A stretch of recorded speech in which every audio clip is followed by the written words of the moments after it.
Le silence est une réponse. Souvent négligé ou mal compris, le silence peut être une forme de communication puissante dans diverses situations. En tant qu'expert en relations humaines, je vais explorer comment le silence peut être interprété, utilisé et compris dans la communication interpersonnelle. 1. Le silence comme expression émotionnelle. Le silence peut être une réponse émotionnelle naturelle. Lorsque quelqu'un est submergé par des émotions telles que la tristesse, la colère ou la déception, il peut choisir de se taire plutôt que de dire quelque chose qu'il regretterait plus tard. Dans ces cas, le silence est un moyen de préserver l'harmonie dans la relation et d'éviter une escalade du conflit. 2. Le silence comme écoute active. Le silence peut être un signe d'écoute active et attentive. Lorsqu'une personne est profondément concentrée sur ce que l'autre dit, elle peut choisir de rester silencieuse pour ne pas interrompre ou détourner la conversation. Cette forme de silence est un signe de respect et d'engagement dans la communication. 3. Le silence pour donner de l'espace. Dans certaines conversations, le silence peut être utilisé pour donner de l'espace à l'autre personne. Cela peut être particulièrement important lorsqu'une personne a besoin de temps pour réfléchir ou pour traiter des informations complexes. Le silence peut permettre à chacun de rassembler ses pensées avant de continuer la discussion.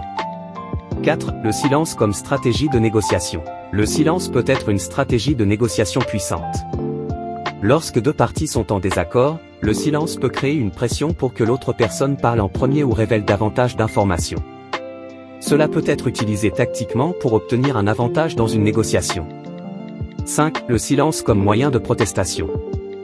Dans certaines situations, le silence peut être un moyen de protestation. Par exemple, lorsque quelqu'un se sent ignoré, négligé ou maltraité, il peut choisir de rester silencieux pour exprimer son mécontentement. Cela peut être un signal clair que quelque chose ne va pas dans la relation. 6. Le silence comme réponse passive-agressive. Bien que le silence puisse être une réponse valide, il peut aussi être utilisé de manière passive-agressive. Ignorer délibérément quelqu'un ou refuser de répondre peut être une façon indirecte de montrer son désaccord ou son mécontentement, mais cela peut également compliquer la communication. 7. Le silence dans la résolution de conflits. Dans la résolution de conflits, le silence peut être bénéfique s'il est utilisé de manière constructive.